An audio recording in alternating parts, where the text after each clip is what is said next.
안녕하세요. 양신TV 거대고양이 양신 나항식 수의사입니다. 오늘은 여러분들이 정말 애정하는 코너, 저의 잔소리를 많이들 원하시고 양신이 잔소리 해줘야지 그 맛에 본다라는 분들도 계셔서 양신의 잔소리에서 준비한 주제는요, 바로 고양이 보호자님들, 저희 병원에 오시는 많은 보호자님들과 얘기하면서 느꼈던 고양이 보호자님들이 고양이와 생활하면서 알면서도 못 지키는 것들에 대해서 이야기해볼까 해요.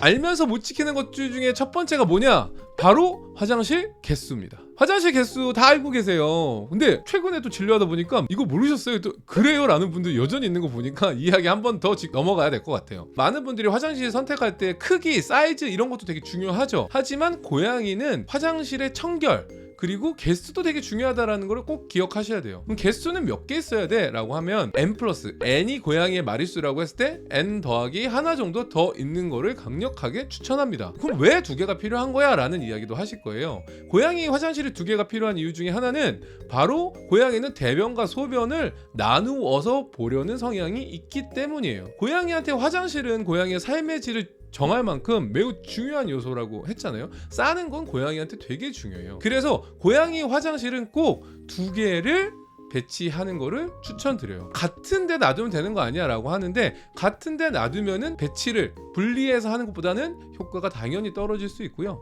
고양이는 대변 따로 소변 따로 보려는 성향이 있기 때문에 고양이의 삶의 질을 높이기 위해서는 고양이 마리수보다 한 개 더 선택지를 주는 게 되게 중요하다라고 보시면 됩니다. 두 마리면 세 개, 세 마리면 네 개, 네 마리면 다섯 개, 되게 많은 화장실이 필요하기 때문에, 그래서 다묘 과정의 어려움이 그런 거예요. 근데 이걸 알면서 못 지키는 경우가 가장 큰 거는 공간 확보의 어려움이죠.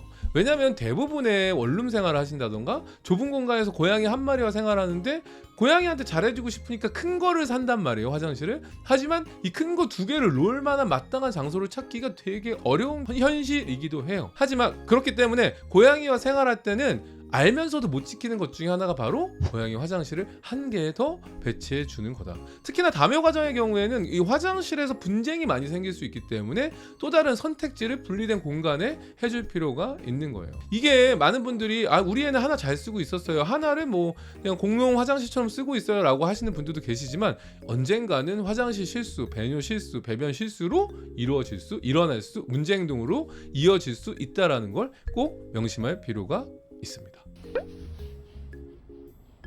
또 하나 보호자님들 알면서 못하는 것 중에 하나가 바로 자동급식기 사용이에요. 저는 자동급식기를 완전히 100% 반대하는 사람은 아니지만 필요에 따라서는 써야 되는 경우도 있죠. 하지만 자동급식기가 가지고 있는 장점과 단점이 명확하기 때문에 이 자동급식기를 사용하다 보면 자율급식처럼 돼버리고 고양이들이 먹이 장난감을 사용하지 않는 경우가 많이 발생한다는 거예요.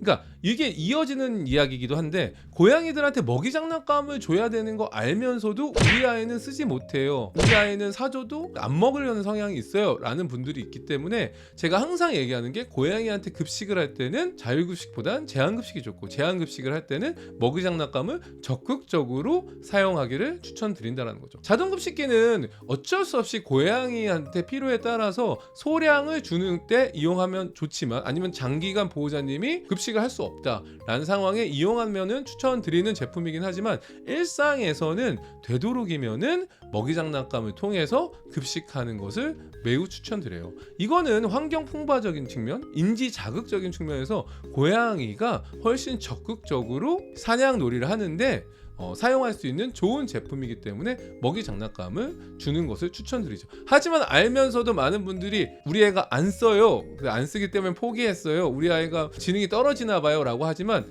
대부분의 경우에는 교육을 하면 됩니다. 그럼 교육을 어떻게 하냐? 교육하는 거는 특별한 방법도 있지 않아요. 먹이 장난감을 제공할 때는 다른 밥그릇들을 다 치워놓으면 됩니다. 그리고 먹이 장난감을 처음에 제공할 때는 간식과 사료를 좀 섞어서 주셔도 돼요. 근데 물론 좀 약은 친구들은 간식만 쏙 빼먹는 경우도 있지만, 보통 식탐이 어느 정도 있거나 놀이 에너지가 많은 친구들은 다 빼서 먹을 수도 있고요. 간식을 주기가 힘들다 그러면은 사료만 넣어주셔도 된다라는 거죠. 물론 먹이 장난감은 난이도에 대한 레벨이기 때문에 처음부터 너무 어려운 거를 줄 경우에는 고양이가 좌절감을 느낄 수도 있으니까, 처음에는 난이도가 쉬운 1, 그 다음에 익숙해지면 레벨 2, 그 다음에 더 익숙해지면은 레벨 3. 그래서 익숙해지는 걸 어떻게 하냐? 보통 10초 컷, 1분 컷 금방금방 빼먹어요, 익숙해지면. 그렇기 때문에 최대한 급식을 먹이 장난감을 통해서 주는 것을 추천한다. 하지만 많은 분들이 먹이 장난감을 실패하는 이유는 사료를 편하게 먹을 수 있는 사료도 같이 두는 경우가 많기 때문에 실패하는 경우가 많고, 그래서 보호자님들이 알면서도 먹이 장난감을 안 사용하는 경우가 많다. 특히나 먹이 장난감은 보호자님들이 출근하실 때 먹이 장난감 배치하고 사료를 다 치우고요. 그 다음에 주무실 때 밤에도 먹이 장난감에 사료를 채워놓고 주무시는 거를 제일 추천드려요. 그 외의 시간에는 먹이 장난감도 똑같이 치워야 되고요. 자동급식기를 쓰게 되면 자동급식기 앞에서 애들이 30분 벌써 대기 타고 있어요. 그렇기 때문에 다른 거에 대한 사냥을 해서 먹으려는 행동들이 떨어질 수밖에 없는 거죠.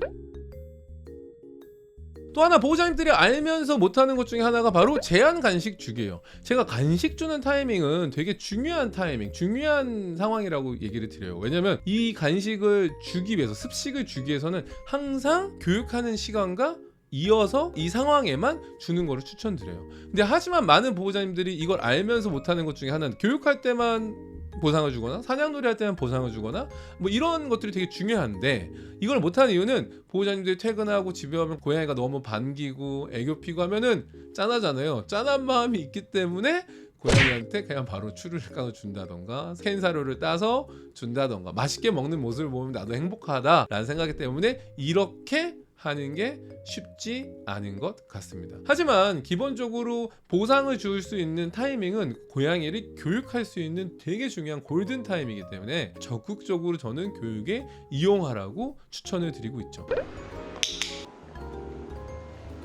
그리고 보호자님들이 과도하게 알면서 못 지키는 것 중에 하나가 바로 밤에 울 때 대응하는 거예요. 보통 밤에 울면은 제가 항상 과도하게 우는 데는 당연히 여러 가지 원인이 있지만 요구성 울음이라던가 관심을 받기 위해서 운다던가 아니면 배고파서 운다던가 과도하게 울었을 때 이름을 부른다던가 아니면 반응을 한다던가 이러한 것들이 보호자님들이 제가 하지 말라고 하더라도 하는 경우가 많다라는 거죠. 근데 실제로 밤에 고양이가 과도하게 울면은 많은 분들이 힘들어해요. 왜냐면 제가 무슨 일이 있으니까 뭐 미미야 이렇게 이름을 부르면서 간다던가 아니면 또또야라고 해서 왜 무슨 일이 하면서 뭐 쓰다듬어 준다던가 간식을 준다던가 아니면은 뭐 사냥놀이를 해준다던가 이러한 것들이 특정 행동을 아이들이 울음을 강화시킬 수 있다는 거죠. 이러한 것들을 반응을 안 하고 아이들을 편안하게 자게 하기 위해서는 관심 받는 게 되지 않는다라고 이야기를 해주셔야 되고요. 그 다음에 먹이가 필요했다면 밤에 먹이 장난감에 사료를 채워놓고 주무시는 것도 도움이 될 수 있는 거죠.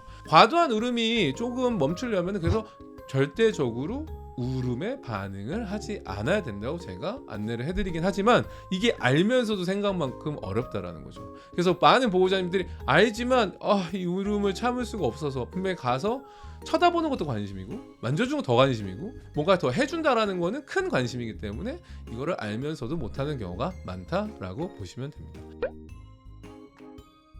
제가 왜 이 이야기를 하냐면 고양이한테 중요한 거는 이 세 가지 R이라는 게 되게 중요해요. 루틴을 정해서 고양이에게 규칙적으로 밥을 주고 먹이 장난감을 활용하게 하고 규칙된 정해진 시간에 교육을 15분 정도 놀이 이런 것들을 제공하는 게 되게 중요하고요. 그 다음에 룰, 되는 것과 안 되는 걸 명확하게 고양이한테 알려줄 필요도 있다라는 거죠. 마지막으로 리추얼적인 부분, 항상 고양이가 가지고 있는 본능적인 것들을 어떻게 하면 해소할 수 있을까, 해소시켜 줄 수 있을까를 고민해야 된다라는 거예요. 왜냐하면 고양이가 가진 사냥 본능을 해소하는 건 꼭 보호자님이 개입해서만 할 수 있는 건 아니거든요. 사냥놀이도 있지만 먹이 장난감을 통해서 급식하기, 그 다음에 뭐 무료함을 달래주기 위해서 행동 풍부화를 시킬 수 있는 행동 유발 장난감 이런 것들을 활용해서 보물찾기 같은 것들을 해주기, 그 다음에 기본적인 교육을 하루에 15분씩 한 번은 최소한 하면서 교육을 꾸준히 하다 보면 교육도 놀이라고 생각하고 아이들이 신뢰가 생길 수 있다라고 보시면 될 것 같습니다. 오늘 양신의 잔소리, 항상 고양이가 너무 사랑스럽고 이쁘고 한 동물이기 때문에 당연히 퍼주고 싶어하는 많은 애묘인 분들의 마음은 이해하지만 제가 마지막에 얘기했던 이 루틴과 룰, 규칙, 리추얼, 본능적인 것들을 해소할 수 있는 것들을 잘 지켜줘야지만 고양이가 행복하게 살아갈 수 있다는 거 꼭 명심하셨으면 좋겠고요. 오늘 영상이 도움이 되셨다면 구독과 좋아요, 알람, 댓글까지 부탁드리면서 안녕.